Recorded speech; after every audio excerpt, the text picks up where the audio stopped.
Assalamualaikum warahmatullahi wabarakatuh. Oke, ini materi terakhir ya. Materinya itu tentang pasar dan ini benar-benar singkat parah. Jadi emang singkat. Jadi kita langsung aja.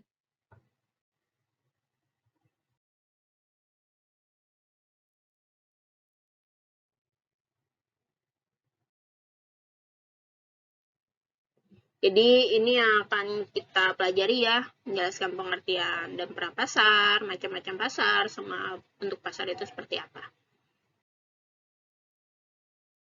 Terus ya, di elastisitas kemarin udah belajar rumus 1, rumus 2, rumus 3. Nah, kalian silahkan dipelajari kembali ya untuk PTS. Jadi PTS-nya materinya sampai materi ini ya.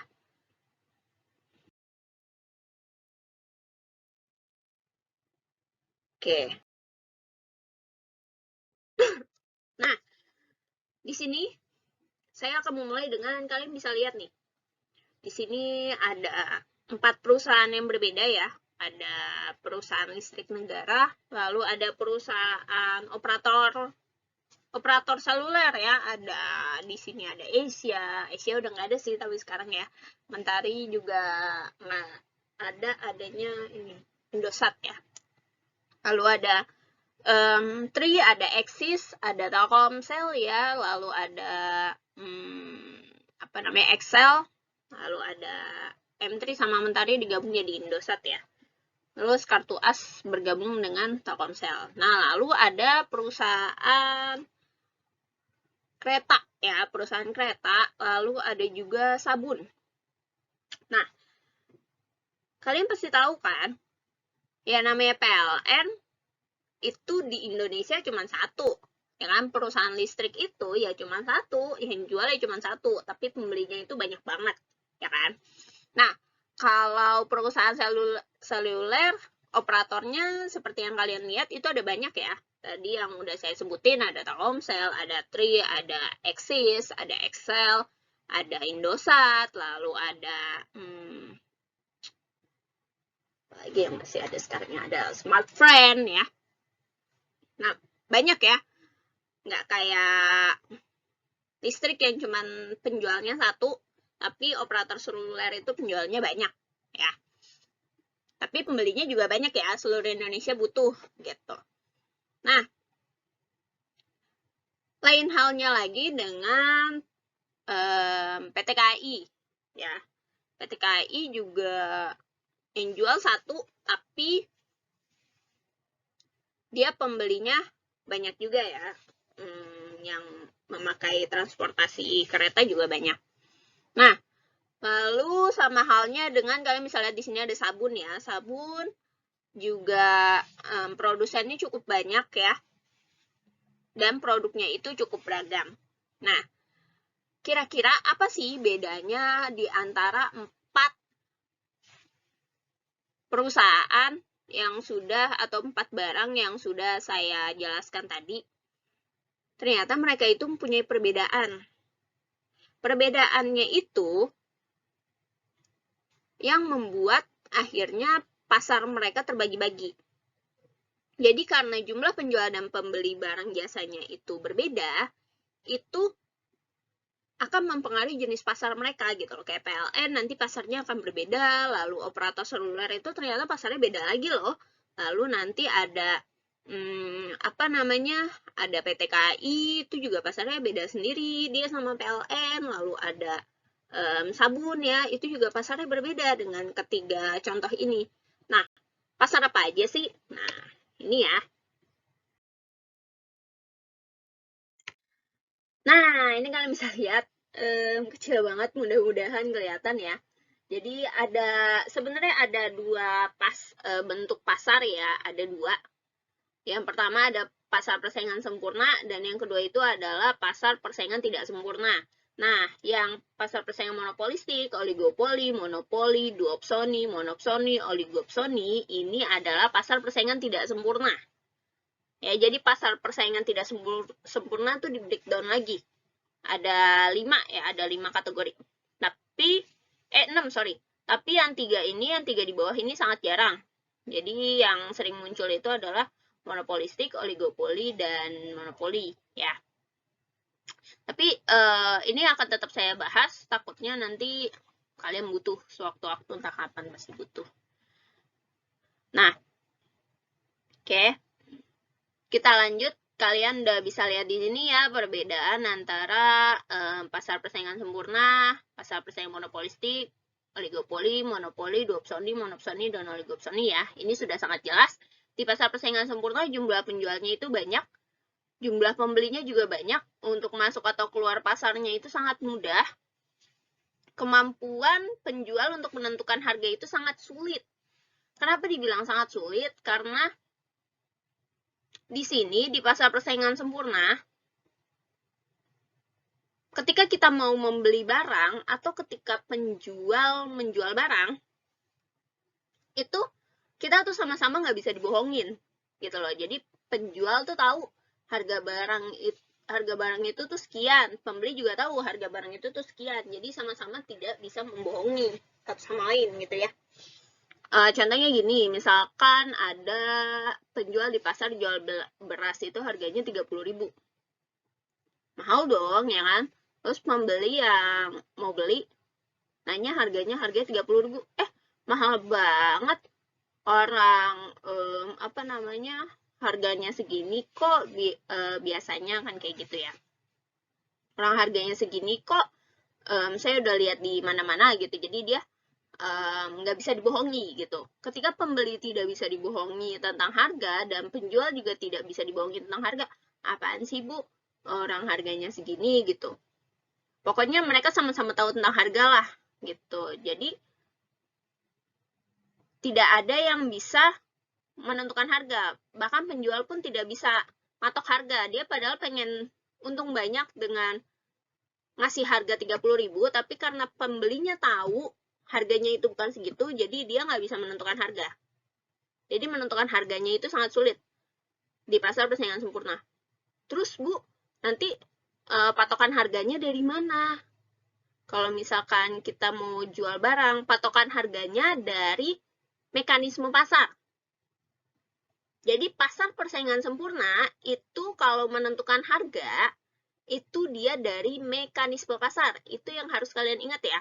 Mekanisme pasar itu apa Bu? Pertemuan antara permintaan dengan penawaran. Kemarin kan kita sudah sempat membahas ya. Permintaan begini, penawaran begini, dia bertemu di satu titik. Itulah harga yang akan digunakan oleh penjual di pasar persaingan sempurna untuk menjual barangnya. Kira-kira kayak gitu ya. Oke. Makanya di sini kemampuan penjual untuk menentukan harga itu sangat sulit. Atau kalau bahasa lainnya, penjual itu di pasar persaingan sempurna dia sebagai price taker. Apa tuh Bu price taker? Price taker itu adalah orang yang bukan orang yang membuat harga, tapi orang yang pasrah aja nerima harganya berapa. Itu price taker. Ya. Nanti jadi kalau misalkan ada soal tentang price taker atau nanti ada soal tentang price maker, jadi kalian tahu.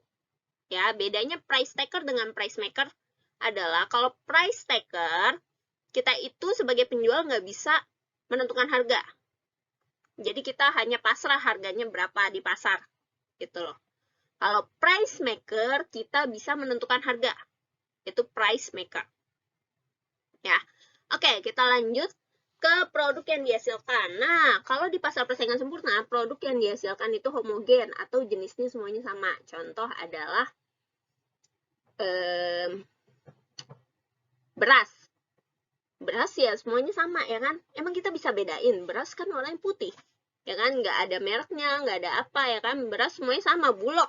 Ya kan. Nah, jadi itu yang dimaksud dengan homogen. Beras barangnya itu sejenis, sama, serupa semua. Gitu. Ya. Dan dia tidak perlu promosi. Kenapa? Ya ngapain dipromosiin gitu loh. Wong barangnya juga sama-sama aja gitu kan. Coba kalian lihat. Pernah nggak kalian lihat beras itu ada iklannya? Nggak ada kan, nggak pernah kan. Nah, karena apa? Karena di pasar persaingan sempurna itu promosi tidak ada gitu. Ya, contohnya produk pertanian tadi yang sudah saya sebutkan adalah beras. Ya, lanjut ke pasar persaingan tidak sempurna. Saya mulai dengan pasar persaingan monopolistik. Jumlah penjualnya itu ada beberapa.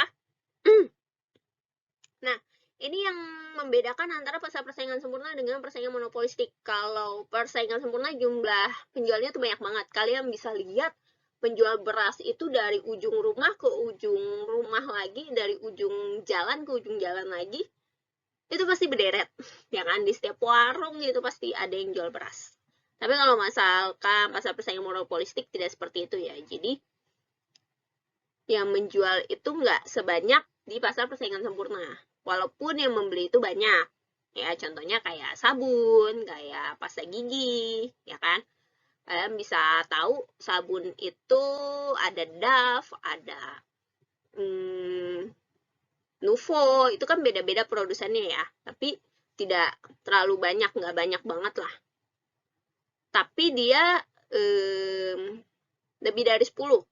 Nah, ciri-ciri pasar persaingan monopolistik adalah dia itu jumlah penjualnya lebih dari 10 ya. Kayak beberapa lah penjualnya, lebih dari 10. Gitu.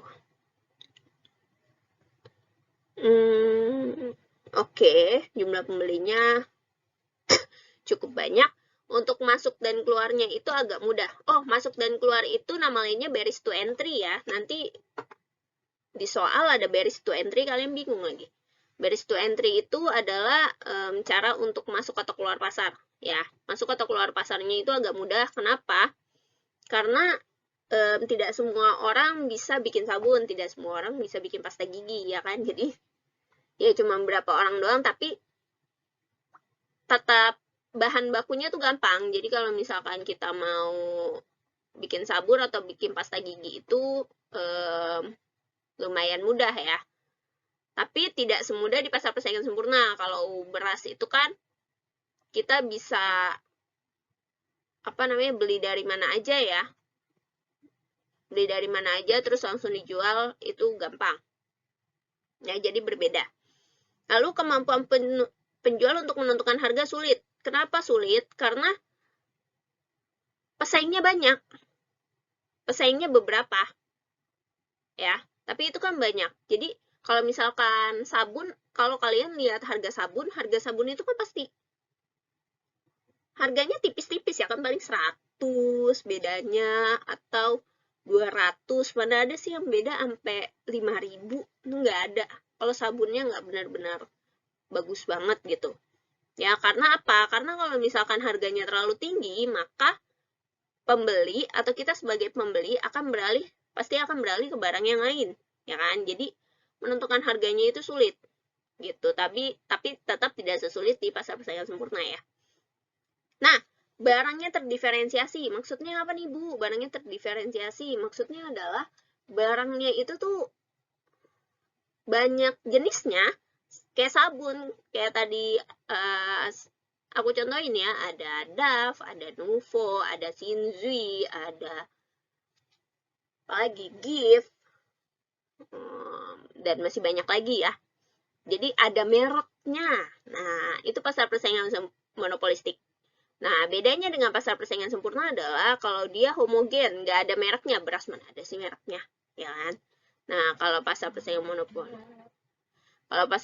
monopolistik itu dia terlihat jelas ya. Dan biasanya ada spesifikasinya, kayak misalkan pasta gigi itu ada buat gigi sensitif, ada yang buat gigi berlubang. Nah, itu kan terdiferensiasi ya. Tapi kalau misalkan beras itu kan nggak ada, buat makan doang gitu ya. Gitu. Nah, karena saking banyaknya spesifikasinya, orang akhirnya di pasar persaingan monopolistik, yang bergerak di pasar persaingan monopolistik, dia membutuhkan promosi. Kalian bisa lihat di iklan ya, betapa banyak promosi untuk sabun, sampo, pasta gigi, ya kan, kalian bisa lihat setiap hari, ya kan. Kalau untuk beras di iklan pun nggak pernah ya, makanya dia promosi tidak ada, seperti itu ya. Oke, kita lanjut ke pasar oligopoli. Pasar oligopoli ini adalah pasar di mana jumlah penjualnya sedikit.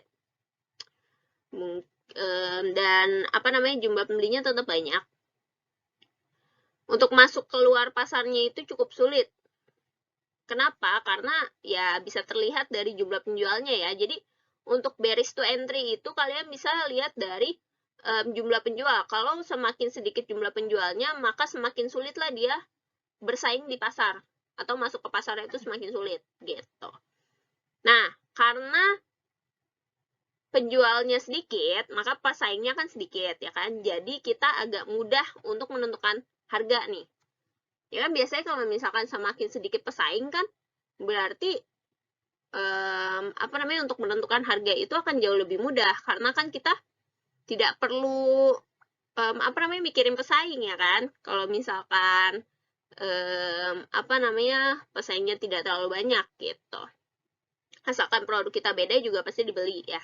Nah, ini masih sama ya, terdiferensiasi, jadi ada mereknya. Lalu, pasti ada promosinya ya. Nah, kalian bisa lihat mungkin yang paling banyak promosinya itu adalah e-commerce ya. Sekarang Shopee, Tokopedia, Lazada. Nah, itu masuk ke dalam kategori oligopoli. Atau mungkin yang paling mudah lagi itu adalah ojol. Ya, Grab, Gojek ya. Itu. Pokoknya perusahaan-perusahaan teknologi sih ya, kalau kata saya mah ya, perusahaan-perusahaan teknologi. Jadi dia masuk ke perusahaan yang jenisnya oligopoli gitu. Jadi kalian bisa lihat iklannya juga banyak ya.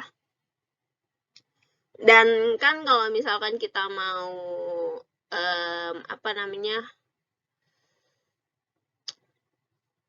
bersaing dengan perusahaan ojol, itu kan tidak semudah itu ya, membuat aplikasi itu tidak semudah itu. Maka untuk masuk ke pasarnya itu lumayan sulit gitu, dan e-commerce pun sama ya, karena ada beberapa tahap yang harus dijalani lah, teknologi kan tidak semudah itu ya, makanya dia masuk ke oligopoli gitu. Oke, lanjut ke pasar monopoli. Mono itu adalah satu ya, jadi penjualnya cuma satu. Ya, ini mah gampang banget ya. Penjualnya cuma satu, itu adalah PLN ya. PLN jumlah pembelinya dari Sabang sampai Merauke juga ada.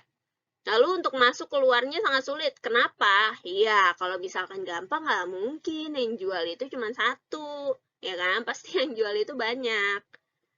Karena sangat sulit untuk kita membuat listrik, makanya penjualnya itu cuma satu. Dan untuk masuk keluar pasarnya pun sangat sulit. Kemampuan penjual untuk menentukan harga mudah. Kenapa? Ya iyalah, orang penjualnya cuma satu. Kalau penjual cuma satu, mau kita naikin harga seberapapun, pasti pembeli tetap bakalan beli, ya kan? Coba lihat aja listrik. Listrik mau dinaikin harganya, paling kita cuma ngeluh. Tapi apakah kita akan meninggalkan listrik? Pasti enggak, ya kan? Kita tetap beli gitu. Jadi mau dinaikin kayak gimana pun ya tetap beli gitu loh.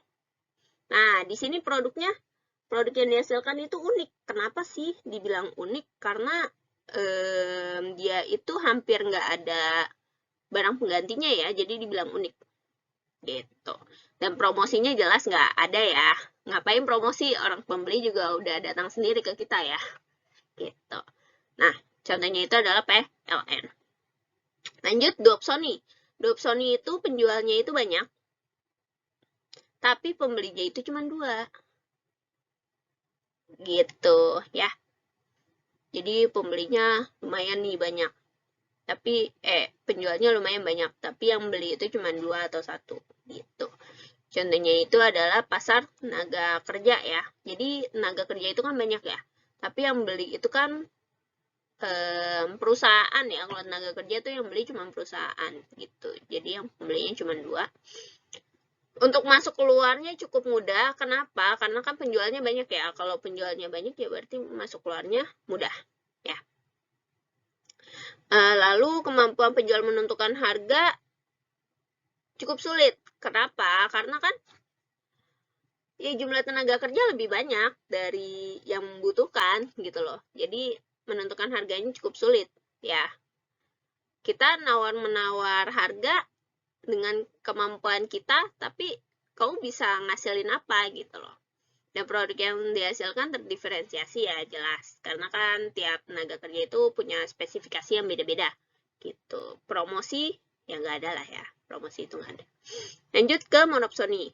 Monopsoni itu jumlah penjualnya cuma satu. Jadi yang jual cuma satu, yang beli itu satu. Contohnya itu adalah PT KAI. Kan kereta, yang namanya kereta, itu kan dia punya spare part sendiri ya kan. Nah, yang jual itu yang khusus jual spare part spare part KAI itu ya cuma satu gitu loh. Jadi dia produsennya itu aja, yang beli juga ya cuma satu gitu. Ya, untuk masuk keluarnya cukup sulit. Lalu menentukan harganya cukup mudah, barangnya itu unik ya. Kenapa dibilang unik? Karena ya itu tadi ya, pembelinya cuma satu ya. Jadi barangnya itu cukup unik. Promosi tidak diperlukan. Lalu terakhir adalah oligopsoni. Oligopsoni itu penjualnya beberapa, lalu pembelinya juga beberapa. Untuk masuk keluarnya agak mudah. Kemampuan menjual menentukan harga itu sulit. Lalu produknya terdiferensiasi ya, contohnya itu rokok. Rokok kan banyak macamnya. Lalu promosinya pasti ya. Oke. Nah, udah selesai materi, cuman itu aja ya. Ini nggak harus kalian kerjakan, ini cuman kuis buat kalian aja dalam melatih kalian untuk pemahaman di materi yang tadi ya. Kalian boleh kerjain. Nanti kalau misalkan butuh jawaban, seperti biasa bisa langsung WA saya ya. Untuk jawabannya. Bu, saya mau tahu ini jawabannya benar nggak gitu. Nanti, Bu, saya ragu sama soal yang ini, tapi saya jawab ini benar nggak? Nanti insya Allah akan saya bantu jelaskan lewat WA. Mudah-mudahan itu apa ya, bisa lah ya, sedikit membantu gitu ya. Oke, ini kuis yang pertama. Kita bisa lihat ya. Oke, lanjut kuis yang kedua. Lanjut lagi kuis yang ketiga. Lanjut lagi kuis yang keempat. Lanjut. Lanjut. Oke. Oke. Oke.